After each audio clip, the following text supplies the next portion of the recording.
Hi everyone, welcome to the third installment of Krystal and Courtney's Career Chat. My name is Courtney Ball and I am the founder of CMB Professional Development Agency, also known as Color Me Be. And I am coming to you today to talk about elevating your college resume. Look at this fancy little PowerPoint we got going on here. I remember graduating from college and thinking about writing my resume. I graduated back in 2010, and when I went to college, I had hopes and aspirations of being a lawyer. Still might happen one day, just not interested in that anymore. However, I was a politics major, I had an average GPA, I had 2 minors, and tons of community service. I also excelled in leadership roles. I was the president of my sorority chapter. At school, I was a dynamic president of an awesome Black student union. I was a pretty cool resident assistant. But the question still remained, how did that experience translate to the professional world? And the truth is, some didn't. Today, I want to talk to you about 5 parts of a resume that are extremely important. The point of this episode is to elevate your college resume and prepare it for a real-world position. We'll be talking about an objective, the education section, the experience and how to write your experience very powerfully, extra stuff, and then references. Do I even need to have an objective? Generally, no, you don't. Objectives serve to clarify and summarize. You may consider using an objective if you're trying to justify a career switch or going into a field that's the total opposite of your major. However, keep in mind that this objective will take up space on your resume, so only use it if you absolutely need to, but for the most part, you probably won't need to. Education. Do I need to include my GPA? I had an average GPA. I maintained a 3.1 through undergrad.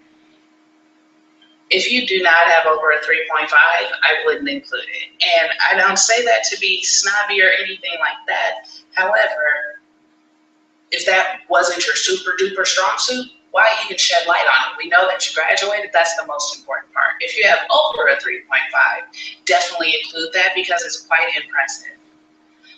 Include your major and minor if you are applying to a position, perhaps in public policy or government. You might want to include some original research if it's relevant. Include your awards. If you were a part of an honor society, include that. But make sure you keep this section no more than 5 lines. And let's go to our sample resume and look at that actually. Here's our sample resume. Bethany Norwood, back again. She's our girl that we visited in the LinkedIn video. She went to the best university in San Francisco, California from 2013 to 2017. She's listed her degree. That doesn't really tell us a lot of information. So what else do we know? We know that she was a part of something, honor society. Well, you want to include that. We know that she got a BA. All of this seems kind of jumbled together. And so what I'm going to do, let's change this. We're going to change that to bold.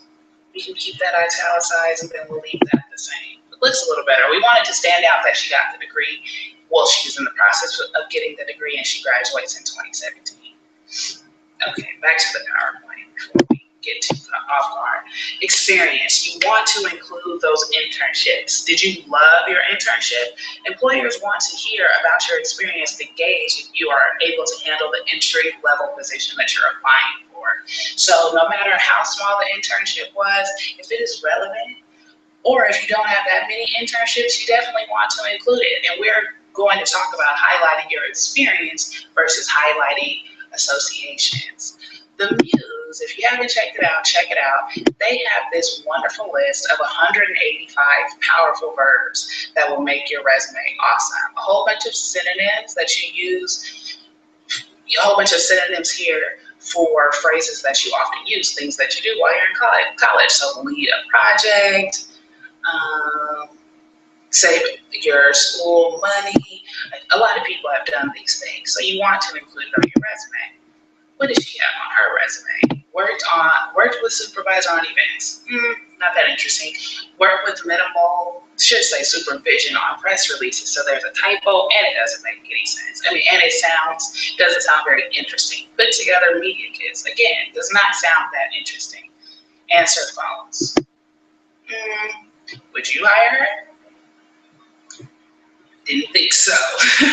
So I have ahead of time, I created some of these positions for her. And I just elaborated on the basic bullet she had here. So we're gonna add that, and you'll see I added a bit more formatting. Let's fix this up pretty quickly. Something I didn't know, if you highlight these bullets and then you click these arrows, it goes back just like that. Awesome. What's missing? Right now it looks like all of this was at Cool Company. So let's switch this up a bit too. So she was an intern at the district attorney's office. You want to make sure all your formatting matches. And the summer before that, 2013, August 2013. Again, make sure your formatting matches. And I like to make sure they're lined up because you want your resume to be very clear and easy to read. So even if it takes you doing the spacing out like that, you can also hit tab or just align with the right. For the sake of brevity, I am going to do that. So look, looks a lot better than those 4 measly lines she had before, right? And that is under professional experience. Internships, but professional experience that tell a lot about her potential that she could add to our company. So I know just from reading this description that in addition to all of this wonderful, amazing stuff, she can also, let me pull you up here. Okay. So I know in addition to all of the things that we actually listed, I can get some other things from our resume also. If you worked in a corporate environment, besides the responsibilities that you worked on day to day, I also know that you know how to follow a dress attire. You know how to come to work business professional or perhaps business casual. I can get that from your resume because you worked at a corporate company. I can also gather that you probably know how to communicate via email very well. That's something you want to shed light on in your resume, in your cover letter, and even when you're interviewing because it shows maturity. Also, I know that you, I hope, have a very good attention to detail because corporate environment is often paced, and they will only hire people that can keep up with that speed, and you have to have very good attention to detail to master that. So I'm going away again, and we're going back to the resume. That's what we're going to do. So I don't want to lose y'all. So we're going back to the resume, and we've already elaborated on that. Now, what about that extra stuff we were talking about? Also remember to include the dates of the position. Do employers want to know about your favorite television shows? It depends. Again, put your thinking cap on. And I'm actually gonna just go right back here. When you looked at the job description, did it seem like the type of place that would want to know about your personal background? If you're going into PR or a profession where you're oftentimes dealing with people, they may want to hear about that. If you're going into a profession where you are at the front desk, they want to know that you're a good people person. But put your thinking cap on and figure out, is this appropriate for this work environment? If you're applying to a law firm, it might not be very appropriate. It would be great to bring up during the interview if you think that will a mutual connection with the person you're interviewing with, and we'll talk about that in another video. But for the most part, you don't want to include that on your resume. You can, it just depends on the culture. We're going to include it here, and we're going to call it hobbies. Okay. We'll come back to that. But here, again, I went ahead and elaborated on these things because you want to highlight the experience, not the associations with these organizations. So if you held an office in a club, that's great. If you held a job, a student position on campus, that's great also. Include that here. See, and again, action verbs facilitated. worked on, maintained, acted as a liaison. That's a great experience. And then we're going to add a couple of hobbies. We're going to say skiing. We don't need that to be underlined. We'll say skiing, going to the beach, reading, and listening to music. You sound fun. So, back here. Somehow I lost mine.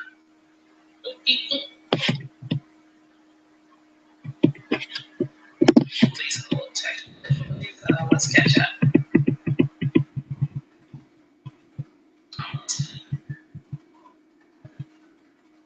Can only share work appropriate hobbies, of course. References. Again, you don't need to include this on your resume unless you need a space filler, but just email me if you need a space filler, I'll help you out. Employers are going to ask anyways, so that's why I say you don't need to include it. Make sure you confirm with your references that they will attest to your good character and good work ethic. I work in HR and recruiting, I have had a candidate give me a resume and call the reference, and the reference does not speak very highly of their work performance. Not helpful when you're trying to find a job. So make sure your references will speak to your good character. References available upon request. I would hope you have references available upon request. You don't need to include that on your resume. And again, it takes up space, so just leave that on. If you are job searching, feel free to check out our other videos. We have one on LinkedIn 101 on job searching coming soon. Careers in nursing. We're also going to do a video on interviewing. Super exciting. Check back on our page. Subscribe today. We have a networking event coming up. Color Me Beautiful will launch on October 8th in Oakland, California. Woo, go Bay Area. Please come check us out. Check out our website for more information on that.